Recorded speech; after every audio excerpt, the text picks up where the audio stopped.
الحمد لله وكفى والصلاة والسلام على سيد الرسل وخاتم الأنبياء أما بعد فأعوذ بالله من الشيطان الرجيم بسم الله الرحمن الرحيم محمد رسول الله والذين معه أشداء على الكفار رحماء بينهم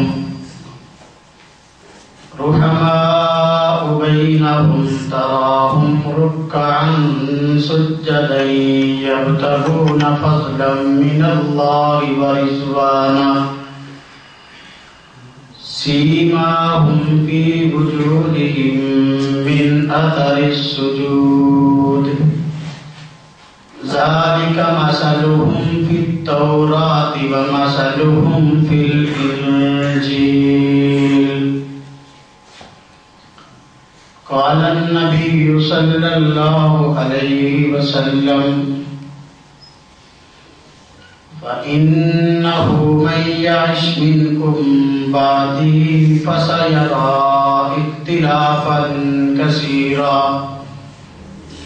فعليكم بسنتي وسنة الخلفاء الراشدين المهديين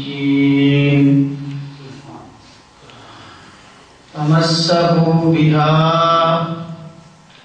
وعزوا عليها بالنواجذ اللهم صل على محمد وعلى آل محمد كما صليت على إبراهيم وعلى آل إبراهيم إنك حميد مجيد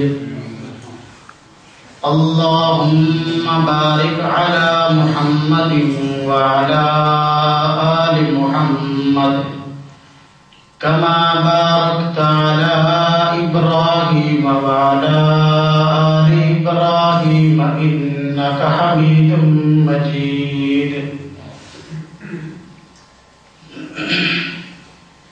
میرے واجب الاحترام بزرگوں، بھائیوں اور دوستوں، مسلک اہل سنت والجماعت سے تعلق رکھنے والے غیور سنی نوجوانوں، ہم سب کا یہ عقیدہ ہے کہ اللہ رب العزت نے اپنے تمام انبیاء علیہم السلام میں سے نبی اکرم صلی اللہ علیہ وسلم کو جو مرتبہ عطا کیا ہے وہ دوسرے انبیاء کو نہیں ملا۔ آپ صلی اللہ علیہ وسلم کے ساتھ جس چیز کو نسبت ہو گئی وہ چیز بھی، وہ شخصیت بھی دوسری عام اشیاء سے اور شخصیتوں سے افضل ہو گئی۔ اس امت کی نسبت آپ صلی اللہ علیہ وسلم سے جڑی، یہ امت تمام امتوں کی سردار بنی۔ آپ صلی اللہ علیہ وسلم کے صحبت یافتہ افراد کی نسبت چونکہ نبی کریم صلی اللہ علیہ وسلم کے ساتھ ہے، اس لیے ہمارا یہ عقیدہ ہے کہ آپ صلی اللہ علیہ وسلم کے صحبت یافتہ افراد بنسبت دوسرے انبیاء علیہ السلام کے صحبت یافتہ افراد سے بدرجہ افضل ہیں، اس لیے کہ اللہ رب العزت نے نبی کریم صلی اللہ علیہ وسلم کو جس ماحول میں بھیجا اس ماحول میں شدت بہت زیادہ تھی.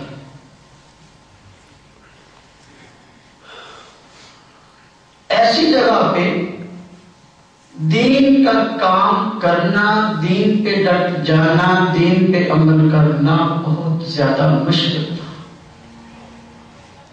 اللہ رب العزت نے اس لیے آپ کو افراد بھی وہ دیے جو کہ مصیبتوں پر ڈٹ جانے والے تھے.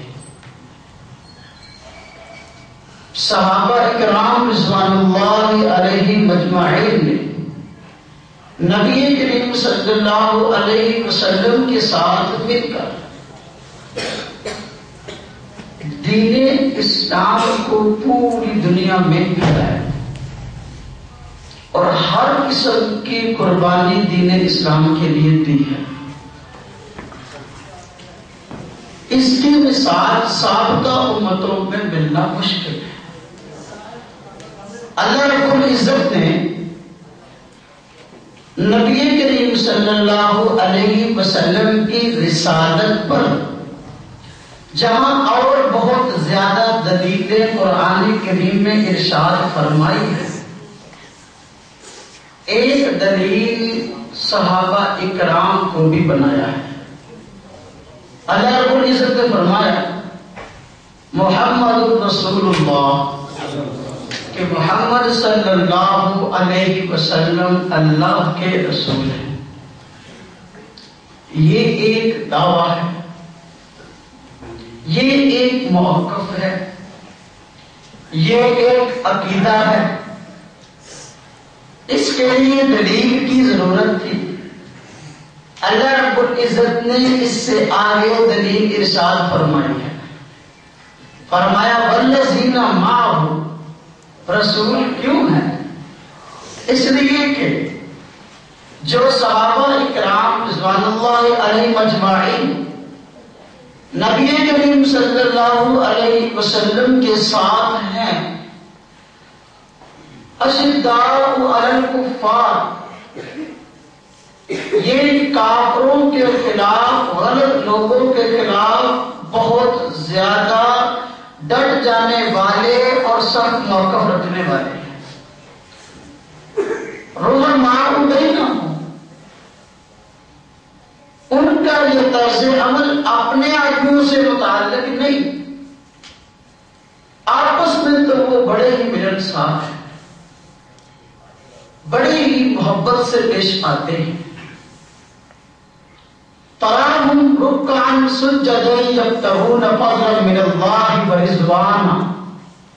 فرمایا اے مخاطب تو ان کو دیکھے گا کہ ان کا مقصد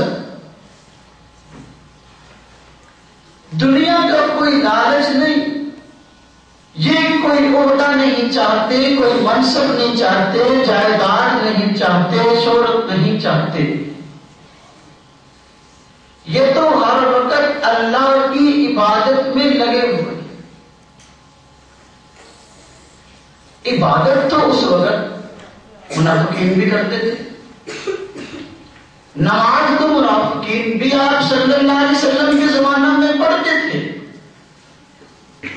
صحابہ اکرام رضوان اللہ علیہ مجمعین کی نماز کا، عبادت کا اللہ رب العزت نے تذکرہ فرمایا، لیکن ساتھ اس تذکرے کے آگے یہ بات ارشاد فرمائی کہ ان کی عبادت کا مقصد دنیا کی شہرت نہیں، دکھلاوا نہیں. یبتغون فضلا من اللہ ورضوانا، وہ تو چاہتے ہیں اللہ کی خوشنودی، اللہ کو راضی کرنا چاہتے ہیں، وہ دنیا کی شہرت نہیں چاہتے. منافقین دنیا کی شہرت چاہتے تھے، منافقین دکھلاوا کرتے تھے، بظاہر نمازیں بھی پڑھتے تھے، ساتھ بھی کبھی چلے جاتے تھے، لیکن اکیلے بیٹھ کے چغلیاں بھی مسلمانوں کی کیا کرتے تھے. لیکن فرمایا صحابہ کرام کا یہ مقصد نہیں. سیماہم فی وجوہہم من اثر السجود، یہ ایسے اللہ کے نیک بندے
امام نسائی آپ صلی اللہ علیہ وسلم نے فرمایا جو میرے بعد زندہ رہے گا فإنه من يعش منكم بعدي وہ اختلافات دیکھے گا فسيرى اختلافا كثيرا فعليكم بسنتي جب جھگڑا ہو جائے کسی مسئلے میں بحث ہو جائے پتہ نہ چلے کہ یہ موقف کیسا ہے یہ کام کرنا چاہیے یا نہ کرنا چاہیے فرمایا فعليكم بسنتي ایسے موقع پر میری سنت پر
ذکر تو کر لو.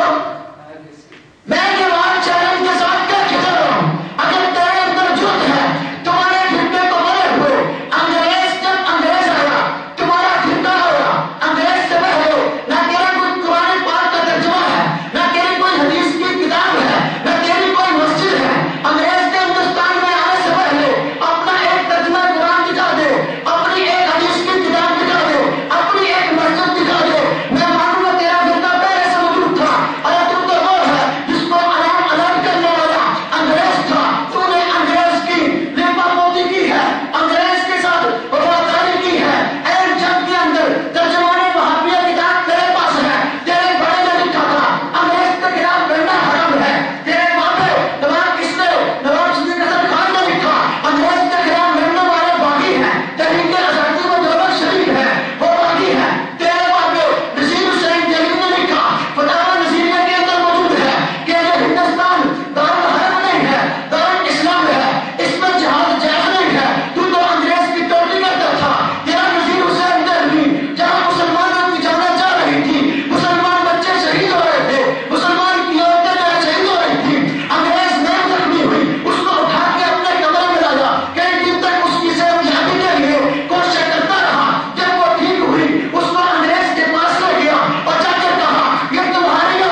اچھا تیرے ناصرالدین البانی نے تیرا بہت بڑا محدث ہے، صفت صراط النبی لکھی ہے، اس میں کچھ مسائل ایسے جن کو تو نہیں مانتا، تو ایک اس نے کہا میں نے حدیث سے بات پیش کی ہے، کہتے میں اس کو نہیں مانتا۔ اب بتاؤ ایک عام آدمی نبی کی نماز سمجھنا چاہتا ہے، کیسے سمجھے؟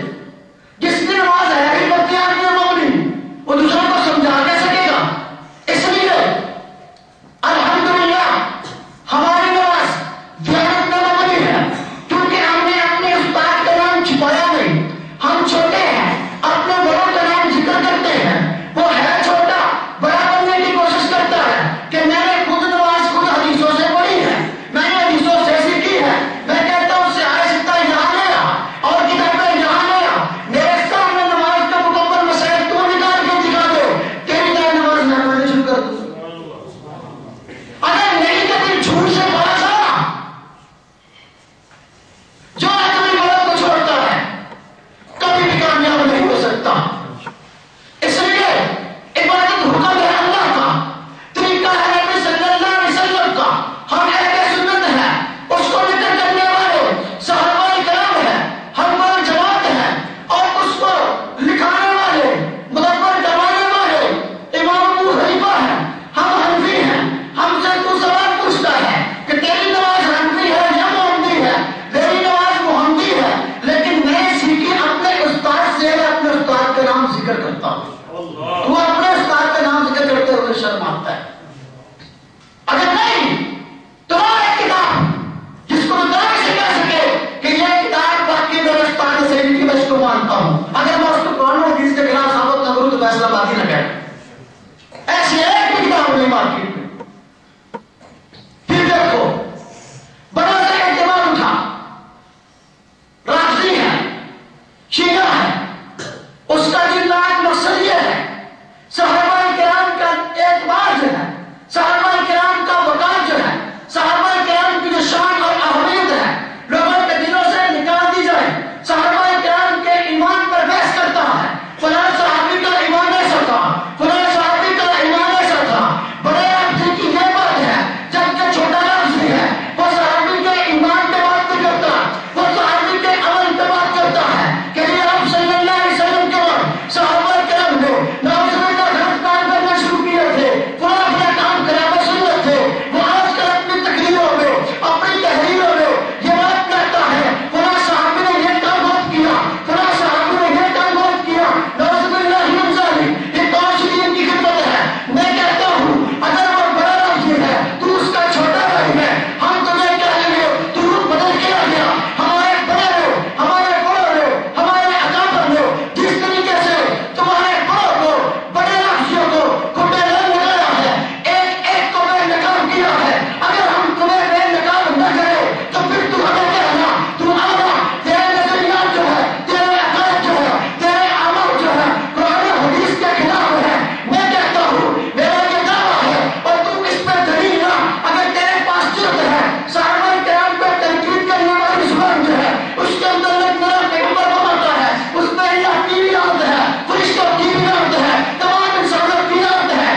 میں آپ کے سامنے یہ کتاب دکھاتا ہوں، اس پہ دیکھو، یہ کتاب لغات الحدیث کے نام سے ہے، اہل حدیثوں نے شرح کی ہے، یہ لاہور میں اندر کتب خانہ ہے، نمانی کتب خانہ کے نام سے، اور لکھنے والا علامہ وحید الزمان ان کا ہے جس نے صحاح ستہ کا ترجمہ لکھا ہے، عقیدہ اہل حدیث کے شروع میں لکھا ہے، ہدایت گوترکی کی کتاب ہے کہ نواب صدیق حسن خان نے جو ہمارا مجدد تھا اس نے علامہ وحید الزمان کو اس بات پہ معمور کیا تھا کہ وہ صحاح ستہ کے ترجمے لکھے، صحاح ستہ کو پھیلائے، اس نے محنت کرے، اتنا بات بنا بھی اب میں اس کی کتاب سے جلد نمبر 2 ہے لغات الحدیث میرے سامنے ہے، اس کا صفحہ نمبر 70 ہے، صحابہ کرام کے اندر ذرا موقف سنیے، کہتا کیا ہے؟ کہتا ہے مگر اس میں کچھ شک نہیں کہ امیر معاویہ، عمر بن عاص دونوں باغی اور سرکش اور شریر تھے، ان دونوں صاحبوں کے مناقب اور فضائل بیان کرنا ہرگز روا نہیں ہے۔ ایک صحابی کے متعلق کہتا ہے کہ وہ شریر تھا، نعوذ باللہ من ذالک، حضرت معاویہ رضی اللہ تعالیٰ عنہ جن کی ہمشیرہ صلی اللہ علیہ وسلم کے نکاح میں ہے، جو کاتب وحی ہے، حضرت عمر بن عاص آپ صلی اللہ علیہ وسلم کے خاص صحابہ میں سے ہے، اس کو کہتا ہے کہ وہ شریر النفس ہے اور باغی ہے،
شیعوں کا.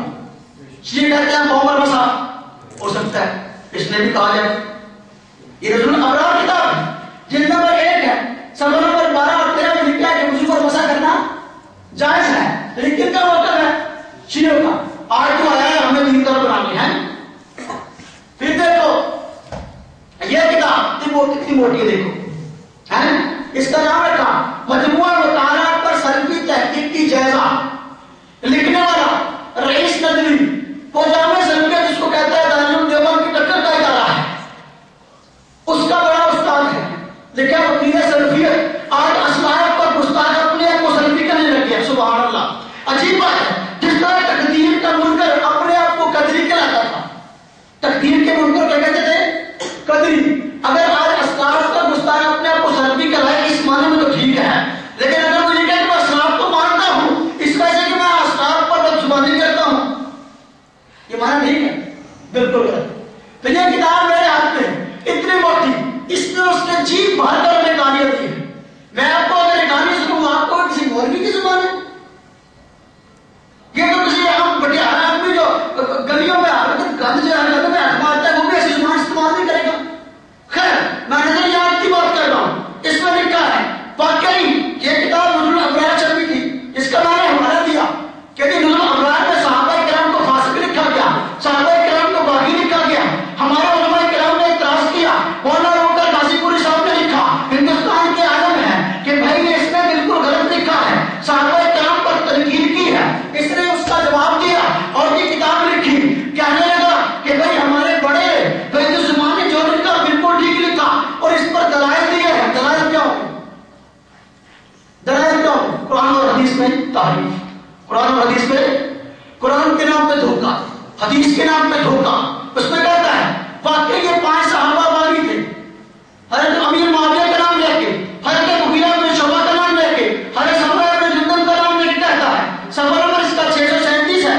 اسی طرح کہتا ہے کہ جی اس کا لکھا نزول الابرار کے اندر فرید الزمان میں کہ جی حضرت علی رضی اللہ تعالیٰ عنہ کے اندر یہ جو کہا جاتا ہے کہ حضرت ابوبکر تمام امت سے افضل ہے, کہتا ہے کہ حضرت علی جو ہے ان کے اندر ایک بحث کی ہے کہ حضرت ابوبکر عمر عثمان کے حضرت علی سے افضل ہونے کی کوئی دلیل نہیں. نعوذ باللہ. ہمارا اہل سنت کا یہ عقیدہ ہے کہ حضرت ابوبکر صدیق کا پہلا نمبر, دوسرا نمبر حضرت عمر فاروق کا, تیسرا نمبر حضرت عثمان غنی کا, چوتھا نمبر حضرت علی کا. تو وہ کہتا ہے نہیں جی نہیں, اس کی کوئی دلیل نہیں, علی کا پہلا نمبر. یہ کون کہتے ہیں؟ تمام مسجد کے اندر علی کا پہلا نمبر, یہ کہتے ہیں. کیا کہتا ہے؟ یہ بات کیا ہے؟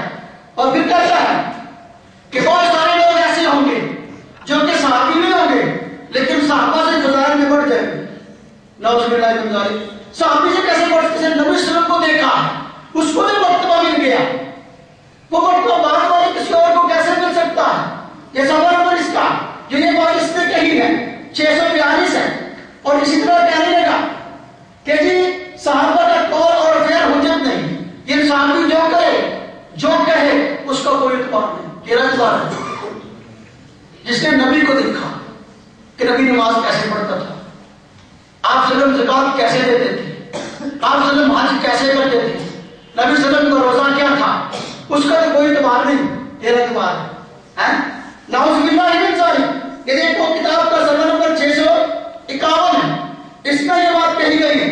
اور اسی طرح یہ جو بات کہی گئی تھی آج بعض آپ کو کہیں گے کہ جو ہندوستان سے پہلے شیعہ تھا اس نے اس وقت یہ کتاب لکھی تھی, اس کا جواب میں دے جاؤں کہ یہ کتاب میں جو شیعہ نہیں تھا نا, یہ جو جامع سلفی میں تمہارا محدث تھا, اور ان دونوں کتابوں کو نزول الابرار کو اور کنز الحقائق جس میں صحابہ کرام کے خلاف قدمی زبان استعمال کیا, کہتے ہیں دونوں سلفی کتابیں ہیں.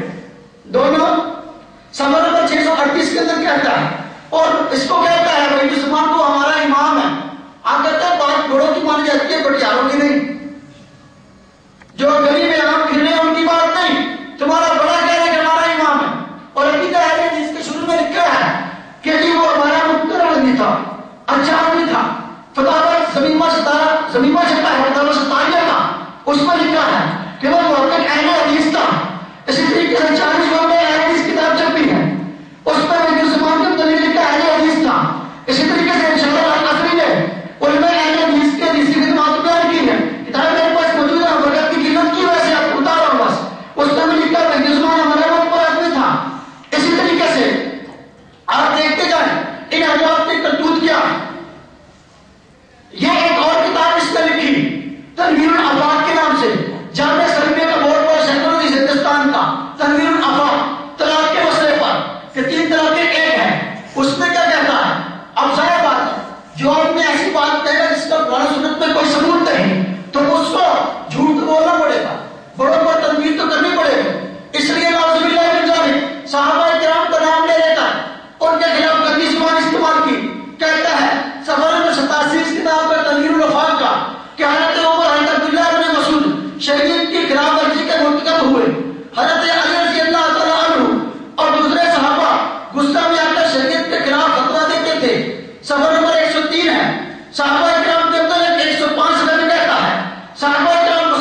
یہ کیا ہے؟